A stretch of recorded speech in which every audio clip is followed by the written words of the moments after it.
போன வாரம் நிறைய சின்ன சின்ன படங்கள் எல்லாம் ரிலீஸ் ஆச்சு. அதில் அங்கம்மாள், அப்போ நிர்வாகம் பொறுப்பில்லை, இப்படி ஒரு 2 சின்ன பட்ஜெட் படங்க. அதில் நிர்வாகம் பொறுப்பில்லை என்ற படத்தை பற்றி ஒரு 2 மினிட்ஸ் பேசலாம். நிர்வாகம் பொறுப்பில்லை அது ரொம்ப முக்கியமான படம், ரொம்ப ரொம்ப முக்கியமான படம். மோஸ்ட்லி எல்லாம் நியூ ஆர்டிஸ்ட் தான் நடிச்சிருந்தாங்க. இந்த நிர்வாகம் பொறுப்பில்லைன்ற படத்தில் எதை பற்றி பேசுகிறாங்கன்ட்டு ஸ்கேம்ஸ் பற்றி பேச போகிறாரு. ஸ்கேம், இந்த ஸ்கேம்ன்ற ஒரு விஷயம் இப்போதான் எல்லாருக்கும் தெரிய வருது. இந்த டிஜிட்டல் காலத்துல தான் இது ஸ்கேம் அப்படியெல்லாம் தெரிய வருது. அந்த காலத்திலே சிட் ஃபண்ட்ஸ் எல்லாம் பண்ணிட்டு இருந்தாங்க. நிறைய பணம் வாங்கிட்டு 5 வருஷத்துக்கு அப்புறம் 6 வருஷத்துக்கு அப்புறம் பணம் இல்லைன்ட்டு ஒரு 1000 பேரை ரிட்டர்ன் அனுப்பிட்டு ஒரு 25 இயர்ஸ் பேக்கே பெரிய ப்ராப்ளம்ஸ் எல்லாம் ஆச்சு. மக்கள் எல்லாம் ரொம்ப இன்னோசென்ட்டாக இருக்காங்க. அந்த மாதிரி இந்த படத்தில் ஒரு 3 ஸ்கேம் பற்றி பேசுகிறாரு. ஃபர்ஸ்ட் பிளாக் பாண்டி ஒரு கேரக்டர் வருது. பிளாக் பாண்டி என்ன பண்ணுறாரு, நிறைய சார்ட்ஸ், லேடிஸ் சார்ட்ஸ் வந்துட்டே இருக்கும். சரி, ஒரு கியூரியாசிட்டிக்காக லேடிஸுக்கு சார்ட் பண்ணி இவங்க த்ரெட்டன் பண்ண ஆரம்பிச்சிடுறாரு. இதுக்கு பேர் ஆக்சுவலி டிஜிட்டல் அரெஸ்ட்.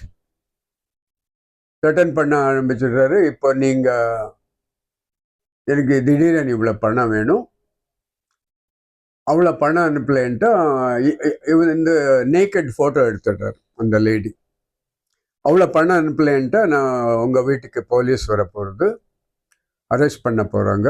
அப்போ இந்த எல்லா நியூட் ஃபோட்டோஸும் வாட்ஸ்அப்பில் இருக்கிறவங்க எல்லா கான்டாக்ட்ஸ்க்கும் அனுப்பிடுவோம் வருது. ஸோ அவங்க பயந்துட்டு கொஞ்சம் பணம் அனுப்பிடுறாரு. இது நிறைய பேருக்கு நடந்திருக்கு.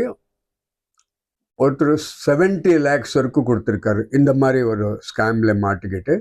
அது என்னட்டு ஒரு பொண்ணுகளோட பேசணுன்னு எல்லாருக்கும் ஆசை, எல்லா பொண்ணுங்களும் கூப்பிட்டுட்டே இருப்பாங்க. அதுக்கப்புறம் உங்களோட நிறைய அப்படி இப்படி பேசி உங்களை லைட்டாக நேக்கட் ஆக இது சொல்கிறாரு. அதுக்கப்புறம் அந்த ஃபோட்டோ எடுத்துகிட்டு உங்களுக்கு அனுப்பிடுறாரு. வாட்ஸ்அப்பில் உங்களுக்கு ஒரு 150 கான்டாக்ட் வந்துடும். உங்களை வாட்ஸ்அப் நம்பர் கேட்பாங்க.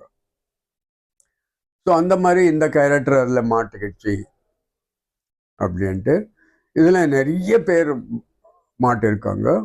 ஸோ அதனால ரொம்ப கேர்ஃபுல்லாக இருங்க. வாட்ஸ்அப்பில் வர்ற இது லேடி சாட்டிங் எல்லாம் இருக்கு இல்லையா, அது நமக்கு ஒரு கியூரியஸ் ஆகிட்டே இருக்குது. ஒரு அழகான பொண்ணு பேசுகிறான்ட்டு அது முடிஞ்ச அளவுக்கு நீங்கள் பண்ணாதுங்க.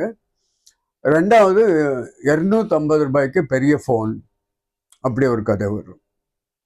அப்படி ஒரு கதை வந்த உடனே இதெல்லாம் ஒரு ஸ்கேம் தான். கொஞ்சம் ஏஜென்சிஸ் கரெக்டாக பிளான் பண்ணிட்டு இருப்பாங்க. இந்த ஏஜென்சிஸ் எல்லாம் என்ன பண்ணுறாங்கன்ட்டா ஃபுல்லாக பணம் கலெக்ட் ஆன உடனே ஒரு 5 கோடி 8 கோடி ஆன உடனே ஆஃபீஸ் காலை பண்ணி வேறு ஊருக்கு போயிட்டார். இப்படி தான் இருந்தது. அப்புறம் லிவிங்ஸ்டன் கதை ஒன்று வருது. அவர் ஒரு சின்ன கோழி ஃபார்ம் வச்சுருப்பாங்க. அவங்களுக்கு நீங்கள் இவ்வளோ இன்வெஸ்ட் பண்ணால் இவ்வளோ வருது, பெரிய பணம். ஃபார் எக்ஸாம்பிள் நீங்கள் 2 lakhs இன்வெஸ்ட் பண்ணால் உங்களுக்கு மந்த்லி 15,000 20,000 இப்படியெல்லாம் பேசி ஆஃபீஸ்க்கெல்லாம் வர வச்சு அவங்கள பிரெயின் வாஷ் பண்ணி யார் கொடுப்பாங்க 2 lakhsக்கெல்லாம் மந்த்லி 20,000 அந்த மாதிரி எல்லாம். ஸோ அந்த ஸ்கேமில் லிவிங்ஸ்டன் இருக்கிற பணம் எல்லாம் தொலைச்சிட்டு ரொம்ப கஷ்டத்துக்கு போகிறாங்க. ஸோ அந்த மாதிரி இது ரொம்ப முக்கியமான படம், ரொம்ப சோஷியல் மெசேஜ் இருக்கிற படம். கடைசியில் இந்த யாரை பிடிச்சாங்களோ இந்த ஸ்கேமில் அவனை ஜெயிலில் போட்டிருப்பாங்க. அவன் ஒரு இன்ஃபர்மேஷன் சொல்கிறான், இதுக்கு நாங்கள் யாரும் பொறுப்பு கிடையாது, நீங்கள் என்ன பண்ணுறீங்கன்ட்டா சும்மா மேல்நோட்டத்துக்கு அது படிக்கிறீங்களே தவிர கீழே டேர்ம்ஸ் அண்ட் கண்டிஷன்ஸ் நிறைய விஷயங்கள் இருக்கும். அந்த டேர்ம்ஸ் அண்ட் கண்டிஷன்ஸ் நீங்கள் சரியாக படிக்காமல் உடனே எமோஷ்னல் ஆகிட்டு திடீர்னு நிறைய பணம் வருதுன்ட்டு நீங்கள் இந்த மாதிரி விஷயத்துக்கு நீங்கள் வரங்க. ஆக்சுவலி நாங்கள் எதுக்கு பொறுப்பு கிடையாது, நீங்கள் தான் பொறுப்பு. ஸோ இந்த டேர்ம்ஸ் அண்ட் கண்டிஷனில் 10 டேர்ம்ஸ் அண்ட் கண்டிஷன் இருக்கும். ஃபார் எக்ஸாம்பிள் இந்த செல்லுன்னு வச்சுக்கோங்களேன், 250 ரூபாய்க்கு செல்லு, அப்படி வந்தோடனே கிட்டத்தட்ட ஒரு 4 லட்சம் 5 லட்சம் பேர் போட்டுடுறாரு. இவருக்கு 6 கோடியோ 7 கோடியோ கலெக்ட் ஆகுது. ஸோ இந்த மாதிரி ஆட்கள் என்ன பண்ணுறாங்கன்ட்டு திடீர்னு ஃபோன் நம்பர்ஸ் எல்லாம் சேஞ்ச் பண்ணிட்டு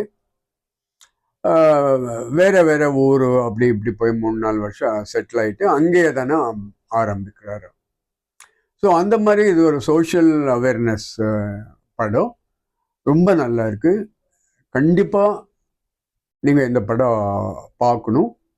ஸோ இதில் கற்றுக்க வேண்டிய நிறைய விஷயங்கள் இருக்குது. இனிமேல் அந்த மாதிரி ஆஃபர்ஸ் வந்தால் 10 வாட்டி யோசனை பண்ணுங்க, டேர்ம்ஸ் அண்ட் கண்டிஷன் படிங்க. இல்லைன்ட்டா நம்ம படத்தில் ஏமாந்து போன மாதிரி நீங்களும் கூட ஏமாந்து போகலாம். இது உங்களுக்கு ஒரு பாடமாக இருக்கும். ரொம்ப நல்ல படம், பாருங்கள். ரொம்ப நல்ல சப்ஜெக்டு. சத்யேந்திரா பேசிட்டு இருக்கிறேன். சத்யேந்திரா ஃபிலிம் கிரிட்டிக் என் சேனல் பேர். தயவுசெய்து நிறைய பேர் சப்ஸ்கிரைப் பண்ணுங்க.